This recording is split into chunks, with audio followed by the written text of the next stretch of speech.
নতুন কোন রাজনীতি করতে চাও যদি শাহবাগকে নিয়া বাপের বেটা হয়ে থাকলে ফেসবুকে পোস্ট না দিয়া শাহবাগে আয়, আমার বুকের উপরে আমার রক্তের উপরে দিয়া আমাদের বুকের উপর দিয়া তো শাহবাগ মানানো লাগবে শুয়ারের বাচ্চা। ক্লাব মঞ্চের মুখপাত্র শরীফ ওসমান হাদি।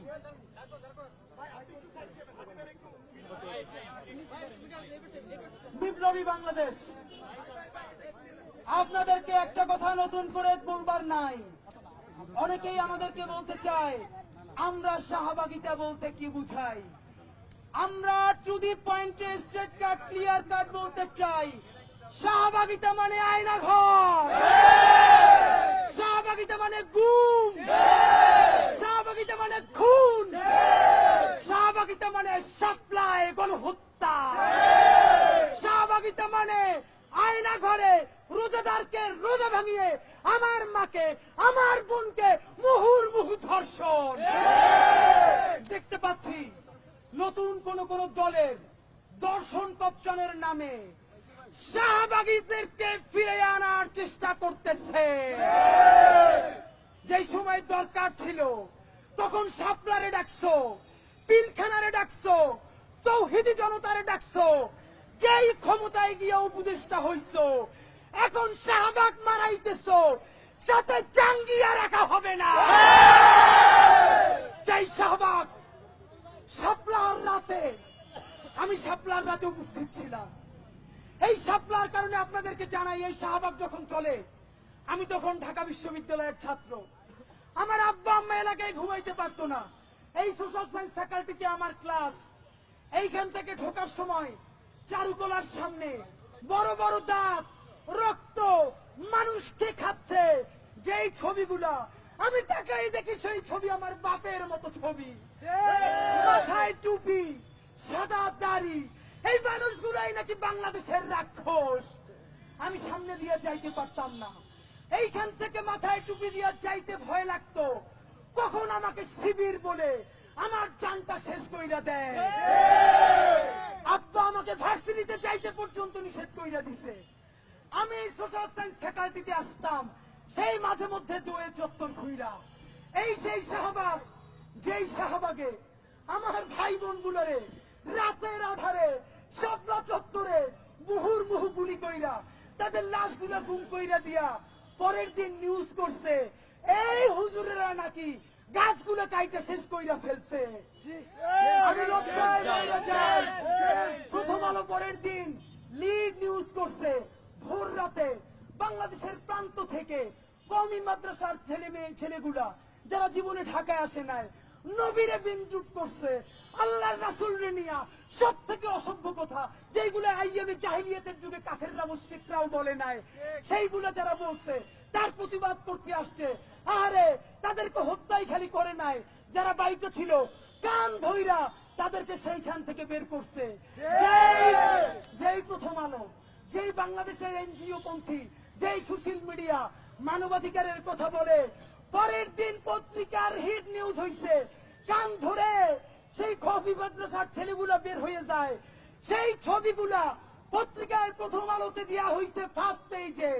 ঢাকা বিশ্ববিদ্যালয়ের শ্রাবণ বাসে দোতলায় আমি সেদিন ভার্সিটিতে আসি। আমি অবাক, আমি মরে যাই। ঢাকা বিশ্ববিদ্যালয় দেখেন ফ্যাসিবাদ কিভাবে মনস্তত্ত্ব তৈরি করে।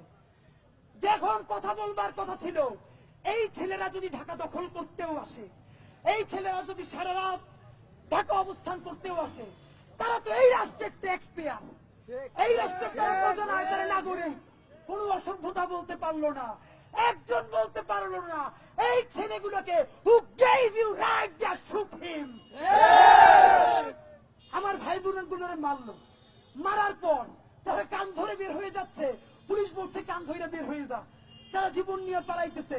সেই ছবি দিছে ঢাকা বিশ্ববিদ্যালয়ের তখন অবুঝ ছেলেরা আমার দিকে তাকায়, কারণ আমার মাথায় টুপি, আর হাসে আর বলে আরে হুজুরেরা বিপ্লব করতে আসছিল এখন কান ধইরা পালায়।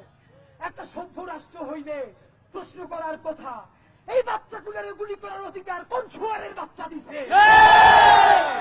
তখন তোমরা শাপলার পক্ষে দাঁড়াইতে পারো নাই। আমার পিলখানার ভাইগুলোরে 48 ঘন্টা টাইম নিয়া ম্যাসিভ কিলিং কইরা হিন্দি ভাষায় কথা বলে হিপ ইন্ডিয়া হাজার লোক এসে গুলি কইরা তারপরে মির্জা আজমের সহায়তায় পালাই যায়। খুনি হাসিনারে যখন বলছে আমরা অপারেশন করব, প্রত্যেক জেনারেলরা বলছে পিলখানারে 4টা ভাগ কইরা 30 মিনিটের অপারেশন করলে একটা আর্মি অফিসারও মারা যাইতো না। হাসিনা বলছে যদি পিলখানায় কেউ হাত দেয় তাহলে ইন্ডিয়া নাকি সরাসরি ঢুকে যাবে। সে আমার সেনাবাহিনীকে পিলখানায় ঢুকতে দেয় না। আমাকে পিলখানার এক শহীদের স্ত্রী ফোন দিয়ে বলছে তাকে আমরা প্রোগ্রামে নিয়ে আসবো, তার স্বামীর লাশটা পোড়াইয়া দেওয়া হয়েছে। পিলখানার রক্ত বৃথা যেতে দেব না। শাহবাগে যেদিন জড়ো হয়েছিল তখন টুপি আর হুজুর, আজকে শাহবাগের এই সাপলারা কি খালি হুজুর না?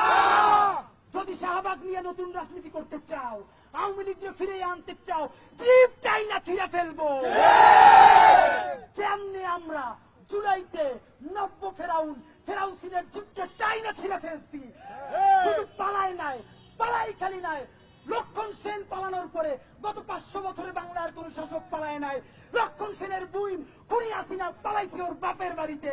সেই খুনি হাসিনারে যেই জনতা পালাইতে বাধ্য করছে, এই শাহবাগ যারা আওয়ামী লীগকে ফিরে আনতে চায় ওদেরকে ওদের বাড়ি দিল্লিতে পাঠাই দিব আমরা।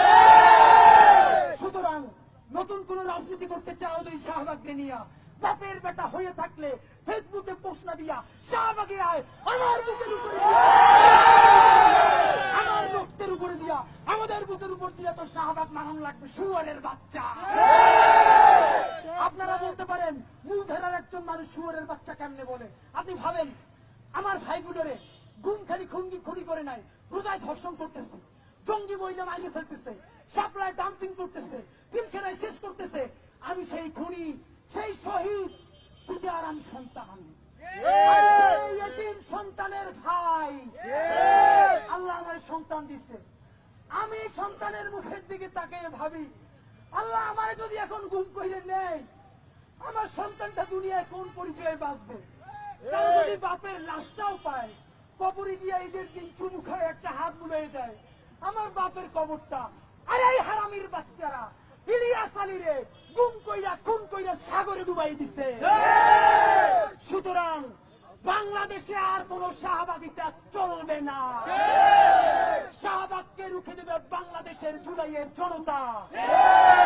আমরা আপনাদেরকে বলছি যতক্ষণ না পর্যন্ত সেই শাহবাগ খুনগুনের জননীদের মধ্যে একজন লাকিরা ওরে যতক্ষণে গ্রেপ্তার করে বিচারের মুখোমুখি করা না হবে ততক্ষণ লড়াই চলবে। খুনি আওয়ামী লীগ, এই জুলাই জনতা যারা তোমরা এখন দর্শন করছো, রাজনীতি করো, নিজে পোস্ট দাও শাহবাগের পক্ষে, আর ছোট ভাইরা ফোন করে বলো তুমি ফোন দাও, তুমি পোস্ট দাও তৌহিদের জনতার পক্ষে। এই রাজনীতি আমাদেরকে শিখাও হারামজাদারা। আবার যেই কট খাও তখন উঠে বলো পোস্ট দাও আমরা সবাই সবার আগে আমি মুসলমান। এই অসংখ্য বদমাইশ গুলা, হাসিনার চেয়ে বেশি বুদ্ধি তোদের? হাসিনার পরামর্শ তোদের দিল্লি, তোদেরকে বুদ্ধি দিবে কারা? সে দিল্লিও তো হাসিনারে বাঁচাইতে পারে নাই। সুতরাং যারা শাহবাগের বন্ধু তারা বাংলাদেশের শত্রু, জুলাইয়ের শত্রু, শাপলার শত্রু, পিলখানার শত্রু, ইনসাফের শত্রু। সুতরাং ফ্যাসিবাদ থেকে আর দাঁড়াইতে দিব ভাইরা আমার। অতি দ্রুত আওয়ামী লীগকে নিষিদ্ধ করতে হবে। এই 6 মাসের মধ্যেও আওয়ামী লীগকে নিষিদ্ধ করতে পারো নাই, আর দর্শন করছে রাজনীতি করো, ওইসব ভুংবাং বুঝানোর দিন আর আমাদের নাই। কথা স্ট্রেট কাট। এতদিন আওয়ামী লীগ নিষিদ্ধের কথা বলি নাই, বলছি নির্বাচনী নিবন্ধন বাতিল করতে হবে। সব কথা বাদ। গণহত্যাকারী যেই দলের প্রধান সরাসরি হেলিকপ্টারে দিয়ে গুলি করে মানুষকে মারতে দেয়, আওয়ামী লীগকে নিষিদ্ধ করতে হবে। আওয়ামী লীগকে নিষিদ্ধ কইরা আমরা ঈদ করবো ইনশাআল্লাহ। শাহবাগীদেরকে খতম কইরা, এই খতম মানে বাংলাদেশের রাজনীতি থেকে ওদেরকে বিদায় কইরা ঈদের সেমাই খাবো ইনশাআল্লাহ। ধর্ষণের বিচারের জন্য দ্রুত বিচার ট্রাইব্যুনাল করে 90 দিনের মধ্যে শাস্তির ব্যবস্থা করতে হবে।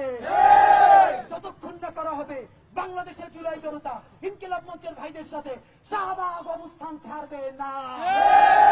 সুতরাং আমরা এখন আমাদের আবার অবস্থানে যাব, সবাই মিলে সেহরি করব। আপনাদেরকে একটা কথা জানতে চাই, যদি বলি ইনসাফের বাংলাদেশ করার জন্য, শহীদদের রক্তের দাম আনার জন্য, পিলখানা শাপলা জুলাইয়ের শহীদদের ইনসাফের বাংলাদেশ রাষ্ট্র করবার জন্য আমার 100 লোক লাগবে।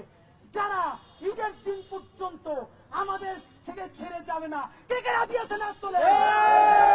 চালো রে চালো, আগুন চালো, চলো চলো চলো চলো, আগুন চালো, শাহবাগের রাস্তা না, ভেঙে দাও গুড়িয়ে দাও, ভেঙে দাও গুড়িয়ে দাও, শাহবাগের রাস্তা না, শাহবাগের বিস্তা ভেঙে দাও গুড়িয়ে দাও, দর্শকের বিস্তা ভেঙে দাও গুড়িয়ে দাও, খুনি লীগের বিস্তা ভেঙে দাও গুড়িয়ে দাও, রক্তে লাকি তুই হাসিনা, তুই হাসিনা, তুই হাসিনা, তুই হাসিনা, রক্তে লাকি রক্তে জাফর ইকবাল, তুই হাসিনা, তুই হাসিনা, তুই হাসিনা, তুই হাসিনা, রক্তে জাফর ইকবাল, রক্তে শাহবাগী, তুই হাসিনা, তুই হাসিনা, রক্তে শাহবাগী, তুই হাসিনা, তুই হাসিনা, তুই হাসিনা, তুই হাসিনা, রক্তে শাহবাগী, এই বাংলাদেশ বাংলাদেশ জিন্দাবাদ জিন্দাবাদ, ইনকিলাব ইনকিলাব জিন্দাবাদ জিন্দাবাদ, এই মুজিববাদ মুর্দাবাদ ইনকিলাব জিন্দাবাদ। সবাইকে ধন্যবাদ।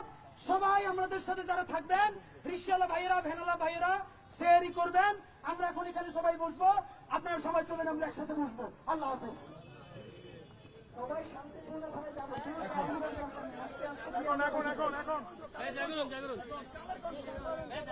এবং সবাইকে একটু পৌঁছে দেন, সবাইকে একটু পৌঁছে দেন।